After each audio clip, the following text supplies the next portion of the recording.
My primary work was in relationship back then with the National Committee for Independent Political Action that in part emerged out of efforts led by Arthur Kanoy in particular, as well as other people, to form a mass political party alternative to the Democrats and Republicans. A couple of the key kind of strategic perspectives of that effort were, number one, the centrality of the African American freedom movement and the centrality of the struggle against racism, and also the whole concept of a strategic alliance that would link sectors of the population that ordinarily do not connect up and work together in political struggle. And so when Jesse Jackson began talking about running for president in 1983,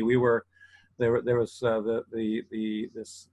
what became the National Committee for Independent Political Action. There was a kind of a beginnings of it during that time period, and I remember our first kind of public statement was called, supporting him running for the presidency, his program, the range of issues he was addressing, the constituencies that he was bringing together, the fact that it was it was a black-led movement. All of those things really appealed to us, and though we were all about trying to build towards essentially a mass third party, we had enough smarts, enough people in our group were smart enough to realize that we use the concept of transitional stages, that things don't just happen, that there's transitional stages that have to be gone through to get to what you're trying to get towards.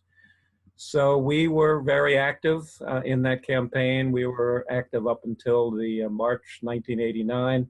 One quick point on that. There was a commission that was established after the 1988 election, after the Democratic primary, by Reverend Jackson, of 15 people, to look at what's the best organizational framework for the Rainbow Coalition going forward. And I remember that there was a division within that commission, 9-6, as I remember. The 9 people supported a structure that was very top down, really, as I remember it. And then the other 6 supported a structure that had more democracy.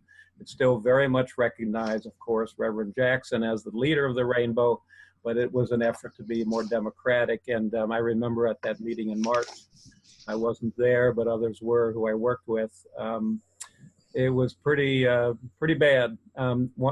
Just my last point, I kind of came away personally from that experience feeling like we really had to watch out for individuals within the left who had a great deal of power, that we needed much more democratic and more collectively led structures if we were going to have a chance of hanging together, working together, and achieving victory. And I've only actually come to believe in that even more over the years as I've continued to do this work.